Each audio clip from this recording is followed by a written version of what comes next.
नमस्ते, तपाईहरुलाई मेरो YouTube च्यानलमा स्वागत छ। म आज तपाईहरुलाई यस भिडियोमा कक्षा 10 को अप्सनल म्याथमेटिक्सबाट यो फंक्सन भन्ने टपिकबाट एउटा निकै नै महत्त्वपूर्ण क्वेशन लिएर उपस्थित भएको छु। विद्यार्थी भाइ बहिनीले यहाँ देखिराख्नु भएको होला। एउटा फंक्सन दिएको छ fx = 5x and gx = 3x + 5 and then find this। हामीलाई यो फाइन्ड गर्नुपर्ने छ यो दुईटा कुराहरु। त्यसको लागि हामीलाई यो दुईटै क्वेशन त हेर्दा सिमिलर नै छ।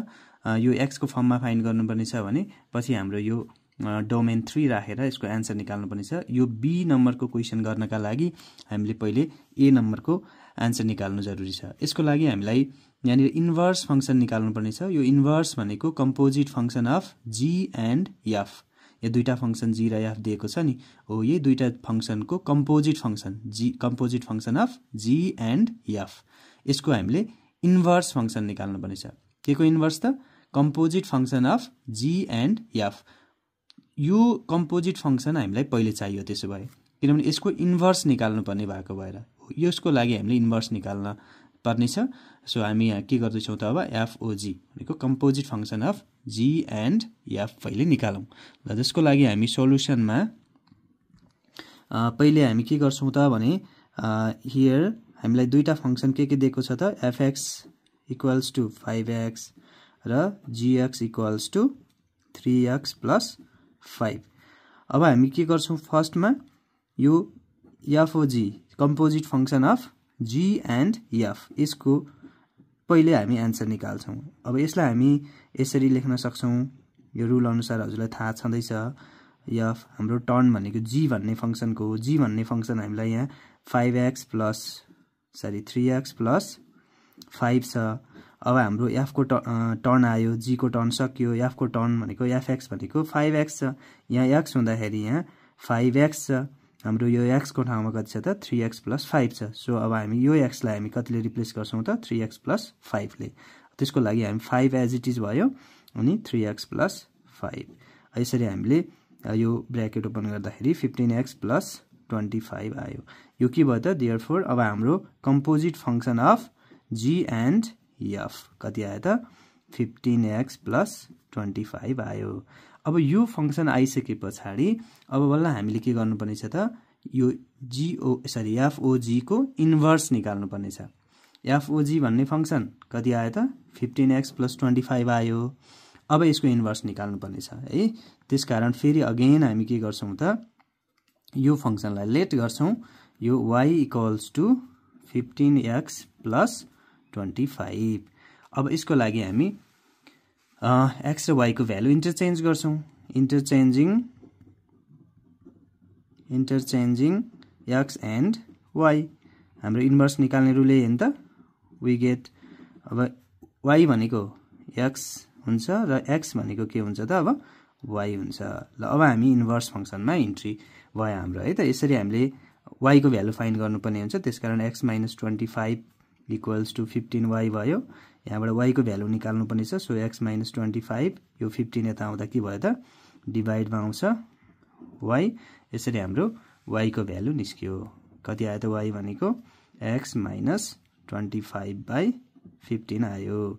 ल अब हामी यो y भनेको नै हाम्रो के हो त composite function of g and f को इन्भर्स हो। ल यसरी हामीले इन्भर्स निकाल्यौं। ल अब हाम्रो यहाँबाट प्रश्न के भयो त हाम्रो फर्स्ट a नम्बरमा हामीलाई सोधेकै यही थियो। a नम्बरमा के थियो त हाम्रो यो हामीले a नम्बर गर्यौं। ल FOG भनेको composite function of g and f को इन्भर्स निकाल्नु पर्ने थियो। त्यसको लागि हामीले पहिले के गर्यौं फर्स्ट स्टेप भनेको के गरियो त FOG कम्पोजिट फंक्सन फाइन्ड गर्यौं। त्यसपछि सेकेन्ड स्टेपमा हामीले के गर्यौं त त्यसको inverse निकाल्यौं।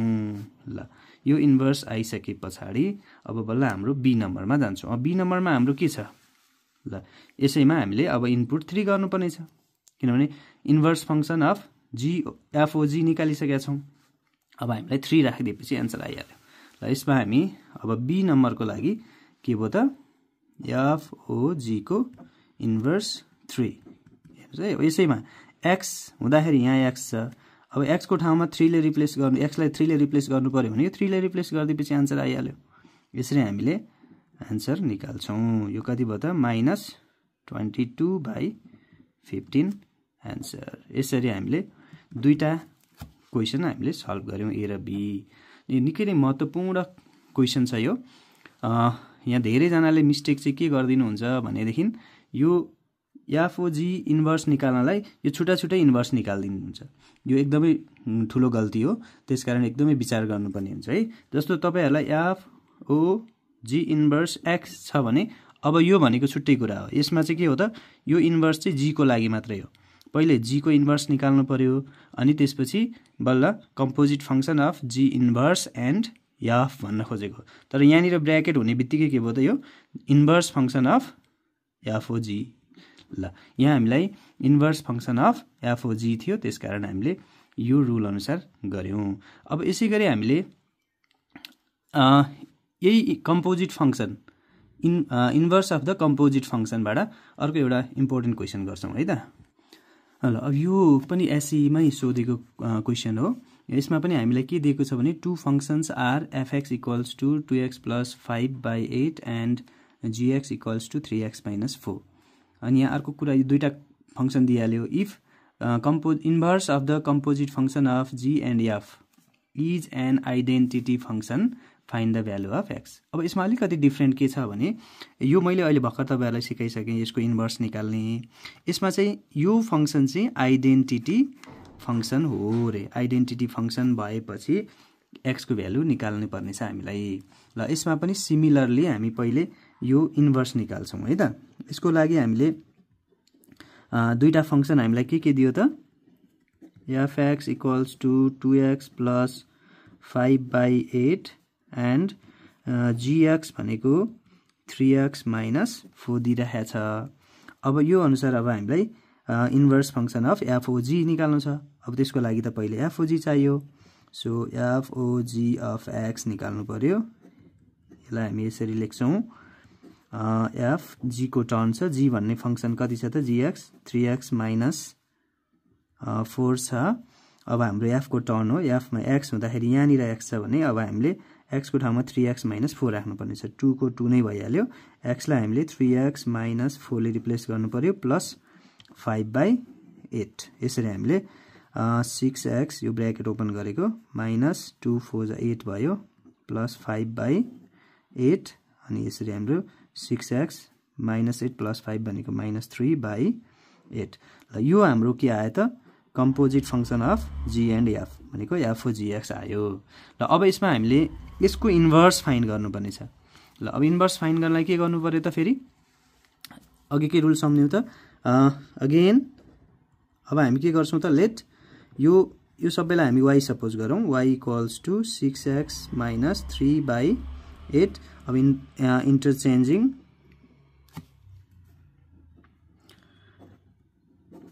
x and y we get. अब हामीले y लाई x बनाउनु पर्यो, x लाई y बनाउनु पर्यो। ल यति गरिसकेपछि अब हामी इन्भर्स फंक्सनमा गयौं। अब इन्भर्स फंक्सनमा फेरि के निकाल्नु छ, y कै भ्यालु निकाल्नु पर्ने हुन्छ। 8 × x 8x, 6y - 3।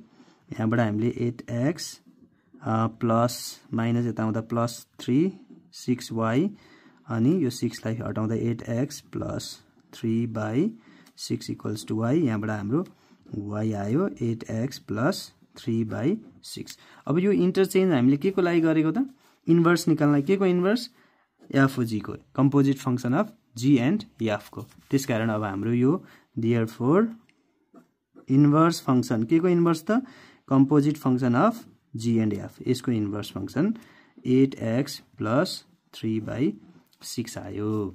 ल अब हाम्रो यो त हाम्रो अगाडिको 1 नम्बरको क्वेसनमा जसरी गरेका थियौं त्यही नै भइहाल्यो। तर हाम्रो यहाँ कन्डिसन चाहिँ के दिएको छ भने, यो एफओजी इन्भर्स एक्स चाहिँ आइडेन्टिटी फंक्सन हो भनेर। अब यो आइडेन्टिटी फंक्सन भनेको के हो बुझौं है त थोरै। जस्तो कुनै पनि फंक्सन, ल मानौ यो सेट ए, यो सेट बी, फंक्सन चाहिँ सेट ए बाट सेट बी मा डिफाइन भएको छ। सपोज यहाँ 1 छ, 2 छ, 3 छ भने यो 1 को इमेज पनि यहाँ 1 नै छ, 2 को इमेज 2 नै छ, 3 को इमेज 3 नै छ। भनेको यहाँ प्री इमेजहरु जे छन् प्री इमेज 1 हुँदा 1 नै भयो, 2 हुँदा 2 नै भयो, 3 हुँदा 3 नै भयो भनेको प्री इमेज जे छ इमेज पनि त्यही छ भने त्यो फङ्सनलाई हामी आइडेन्टिटी फङ्सन भन्छौँ। यस्तोलाई के भन्छौँ त आइडेन्टिटी फङ्सन भन्नाले अब हाम्रो अल्जेब्रिक फर्ममा जाउँ है त। यो एफ छ, यहाँ डोमेन एक्स छ अथवा प्री इमेज एक्स छ, अब इमेज पनि के आउनु पर्यो त एक्स नै आउनु पर्यो। भन्नुको मतलब के हो त फङ्सन अफ एक्स चाहिँ के आउनु पर्यो एक्स नै आउनु पर्यो। ल यो रुल अनुसार सम्झिनु पर्यो है। कुनै पनि कन्डिसनमा एफएक्स इक्वल्स टु एक्स छ भने यहाँ इनपुट जे हुन्छ आउटपुट पनि त्यही नै आउँछ भने त्यस्तो फङ्सनलाई हामी आइडेन्टिटी फङ्सन भन्छौँ। अब हाम्रो क्वेसनले के भन्यो inverse function of f o g is an identity function भनेको अब के भयो त यो आइडेन्टिटी फङ्सन हो भने यसको एन्सर पनि के आउनु पर्यो त यहाँ इनपुट के छ एक्स भनेपछि आउटपुट पनि के आउनु पर्यो एक्स नै आउनु पर्यो। भन्नुको मतलब अब के भयो त अब हामी के गर्न सक्ने भयौँ त भने ल यहाँनिर गरौँ सिन्स यो इज एन आइडेन्टिटी फङ्सन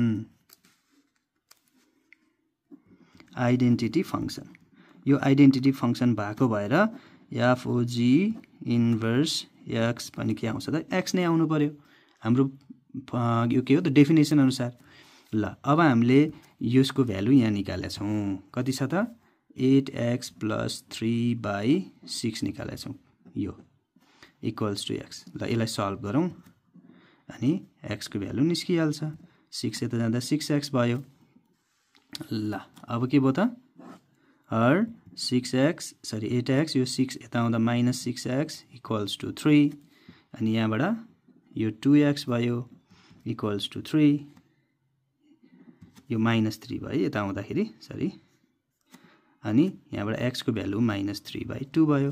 यसरी हाम्रो x को भ्यालु -3/2 आउँदो रहेछ। ल यो एकदमै इम्पोर्टेन्ट क्वेसन हो एससीमा यस्तो टाइपको क्वेसन यो त क्वेसन सोधेकै हो र आजभोलि यस्तो टाइपको क्वेसनहरू सोध्ने धेरै सोधेको देखिन्छ। सो तपाईहरुले एकदमै ध्यान दिएर यो हेर्नु होला। यस्तै टाइपको आफैले एउटा क्वेसन बनाएर प्र्याक्टिस पनि गर्न सक्नुहुन्छ। जुनसुकै फङ्सन राखिदिनु एफएक्स र जीएक्स अनि यस्तै टाइपको एउटा लेख्नु अनि कुनै न कुनै एन्सर आइहाल्छ। ल यसरी हामीले यो टाइपको क्वेसन गर्छौँ। ल आज हामीले यो दुईटा एक्जाम्पलमा यो inverse of the composite function हामीले कम्पोजिट फङ्सन छुट्टै कम्पोजिट फङ्सन निकाल्न पनि सिक्यौँ त्यस्तै कम्पोजिट फङ्सनको इन्भर्स पनि निकाल्न सिक्यौँ। ल अब मलाई लाग्छ यो दुईटा एक्जाम्पलबाट तपाईहरुले निकै नै राम्रोसँग फाइदा उठाउनुहुनेछ।